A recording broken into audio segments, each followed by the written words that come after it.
नमस्कार, स्वागत आप करें न्यूज 24 पर। मैं हूं प्रिंस लांबा। मात्र 24 घंटे के अंदर नेताओं का फैसला किस कदर बदल जाता है, ऐसा ही आज एक उदाहरण आपको दिखाने वाले हैं। कल आपने देखा होगा भाजपा के बड़े नेता, भाजपा के पूर्व मंत्री रह चुके और बीजेपी के फिलहाल के संगठन में प्रदेश महामंत्री के पद पर रोहतक से मनीष ग्रोवर ने फैसला किया था कि वो चुनाव नहीं लड़ेंगे, यानी कि विधानसभा चुनाव से किनारा कर लिया था, कन्नी काट ली थी, दूरी बना ली थी। और उसके बाद आज यानी कि मात्र 24 घंटे के अंदर मनीष ग्रोवर ने कैसे अपने बयान से पलटी मार ली, कैसे अपने कही बात से पलटी मार गए, वो आपको दिखाएंगे। क्योंकि मनीष ग्रोवर ने 24 घंटे के बाद ही अपना निर्णय बदल दिया, अपना जो डिसीजन है उसको चेंज कर दिया और फैसला जो है बदलने का माध्यम कार्यकर्ताओं को बना दिया। क्या वास्तव में ही मनीष ग्रोवर चुनाव नहीं लड़ना चाहते थे, या फिर जिस तरीके से कांग्रेस के नेताओं का कहना है कि यह मात्र चुनावी स्टंट था, तो क्या वास्तव में ही यह एक चुनावी स्टंट था? इसके पीछे का असली सियासी कारण क्या है, उसको लेकर विस्तार से चर्चा करेंगे। सबसे पहले आपको बताते चले कि बीते दिन मनीष ग्रोवर, जो कि बीजेपी के पूर्व मंत्री रह चुके, 2014 में रोहतक विधानसभा सीट से विधायक चुने गए थे, सहकारिता मंत्री रहे हरियाणा सरकार में, और उसके बाद अब संगठन के अंदर प्रदेश महामंत्री का पद संभाल रहे हैं। और ऐसे में उन्होंने कल ऐलान कर दिया था कि वो विधानसभा चुनाव नहीं लड़ेंगे। उन्होंने कहा कि वो हुड्डा के खिलाफ, हुड्डा परिवार के खिलाफ, कांग्रेस के खिलाफ पूरे हरियाणा में प्रचार प्रसार करना चाहते हैं, ताकि बीजेपी को मजबूत किया जा सके, ताकि हुड्डा परिवार को कमजोर किया जा सके और तीसरी बार बीजेपी की सरकार बने, दूसरी बार नायब सैनी को मुख्यमंत्री बनाया जा सके। लेकिन आज यानी कि मात्र 24 घंटे के अंदर ही मनीष ग्रोवर ने अपनी बातें ही बदल दी, अपनी बातों के मायने ही बदल दिए, अपना पूरा जो डिसीजन है, जो फैसला है, जो निर्णय है, उसको ही बदल डाला। अब मनीष ग्रोवर का कहना है कि कल से ही कार्यकर्ताओं की भीड़ उनके निवास पर लगी हुई है। रात को सारी रात कार्यकर्ताओं ने उनके साथ चर्चा की है और अब कहीं ना कहीं वो फिर तैयार हो चुके हैं विधानसभा चुनाव लड़ने के लिए। लेकिन क्या वास्तव में ही कार्यकर्ता माध्यम बने हैं मनीष ग्रोवर के फैसला बदलने में, या फिर ये एक चुनावी स्टंट था? यह अब बड़ा सवाल बना हुआ है। क्या वास्तव में मनीष ग्रोवर को लग रहा था कि बीजेपी इस बार उनका पत्ता काट सकती है?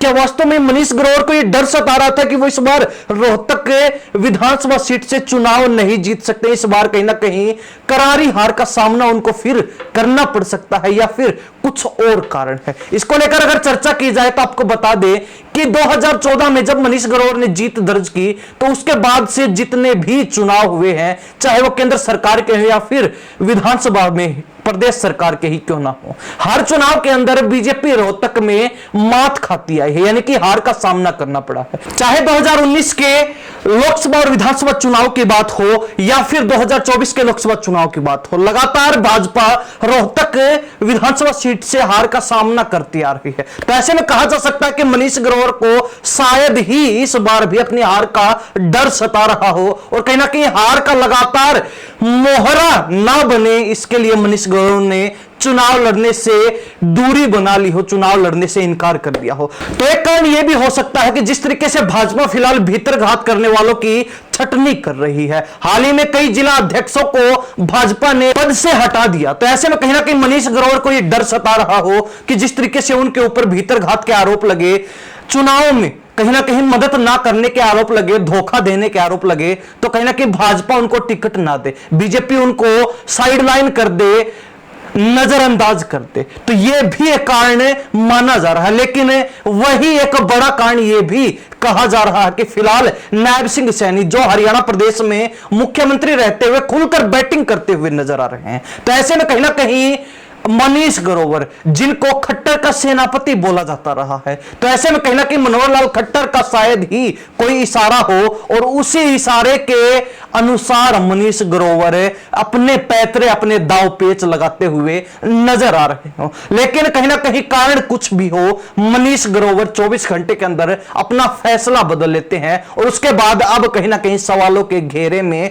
फंसते हुए नजर आ रहे हैं। लेकिन कहीं ना कहीं रोहतक के लोगों का और राजनीतिक जानकारों का मानना है कि मनीष ग्रोवर खुद को कुर्बान करके, खुद की बलि चढ़ाकर मनीष ग्रोवर अपने बेटे को टिकट दिलवा सके, अपने बेटे की राजनीतिक पॉलिटिकल लॉन्चिंग जो को इस चुनाव के माध्यम से कर सके। लेकिन जिस तरीके से उन्होंने कल कहा कि ना मैं चुनाव लड़ूंगा, ना मेरे परिवार से मेरा बेटा कोई भी चुनाव लड़ेगा, तो ऐसे में कहीं ना कहीं इस बात पर तो कल ही विराम लग गया। फिर भी राजनीतिक जानकारों का यही मानना है कि वो कहना तो मात्र कहना ही था, लेकिन कहीं ना कहीं मनीष ग्रोवर अपने बेटे को ही आगे लाना चाहते थे, अपने बेटे को राजनीतिक तौर पर आगे बढ़ाना चाहते थे। इसीलिए खुद जो है 2 कदम पीछे हट गए थे। लेकिन अब जिस तरीके से मनीष ग्रोवर ने अपना फैसला बदलते हुए 24 घंटे में ही वापसी कर ली है, तो ऐसे में यह स्पष्ट है कि मनीष ग्रोवर को शायद ही यह अंदाजा हो गया हो, यह एहसास हो गया हो कि उनके बेटे को टिकट नहीं मिल सकती। अगर टिकट मिलती है तो उनको ही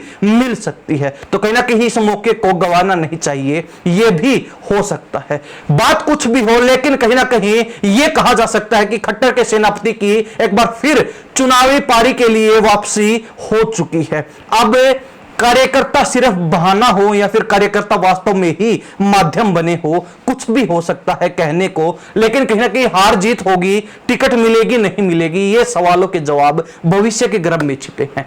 इस बारे में रोहतक की जनता और विशेष तौर पर हरियाणा प्रदेश की जनता अपनी क्या राय रखती है, अपनी राय कमेंट के माध्यम से जरूर लिख सकते हैं। इन्हीं सब बातों के साथ मैं प्रिंस लांबा, हरियाणा न्यूज़ 24। नमस्कार, जय हिंद।